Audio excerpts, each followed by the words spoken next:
अटळ आत्मविश्वास मिळवण्यासाठी आधी मनावर विजय मिळवावा लागतो. चला, हा मार्ग भगवद्गीतेतून समजून घेऊया. आत्मविश्वासाची लढाई मनातच सुरू होते.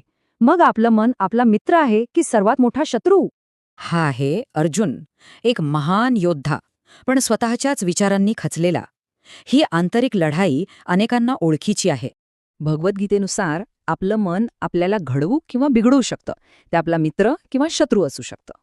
तर मग हे शत्रुमन काम कसं करतं? याची सुरुवात होते वास्तव नाकारण्यापासून, आणि मग एक चक्र सुरू होतं. हे चक्र वास्तव नाकारतं, चुका शोधतं, टीका करतं आणि शेवटी इतरांना दोष देतं. यामुळे मनःशांती नाहीशी होते. पण मग मनावर विजय मिळवून त्याला मित्र कसं बनवायचं? भगवद्गीता यासाठी एक स्पष्ट मार्ग दाखवते. पहिला मार्ग आहे कर्मयोग, म्हणजे फक्त कामावर लक्ष द्या, फळाची चिंता करू नका. दुसरं साधन आहे बुद्धी, म्हणजे विवेक.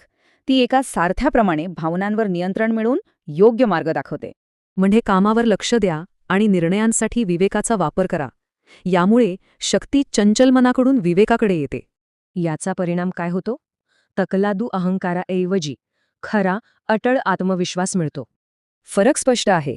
अहंकाराला मान्यतेची भूक असते, पण खरा आत्मविश्वास स्वतःमध्येच परिपूर्ण असतो.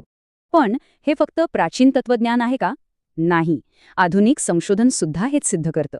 हा आकडा 0.62 एका अभ्यासात आत्मविश्वास आणि उद्योजकतेच्या मानसिकतेमधील संबंध दाखवतो. हा आलेख बघा. जसा आत्मविश्वास वाढतो तशीच नाविन्य आणि धोका पत्करण्याची क्षमतासुद्धा वाढते. स्वामी विवेकानंद म्हणतात त्याप्रमाणे स्वतःला कमजोर समजणं हे सर्वात मोठं पाप आहे. म्हणजे खरा आत्मविश्वास अहंकार वाढवून नाही, तर आपल्या आत दडलेल्या निर्भय आत्म्याला ओळखून मिळतो. आत्मशंकेवर मात करण्याचा हा प्रवास शक्तीने नाही तर ज्ञानाने जिंकला जातो. मग पहिली आंतरिक लढाई कोणती असेल?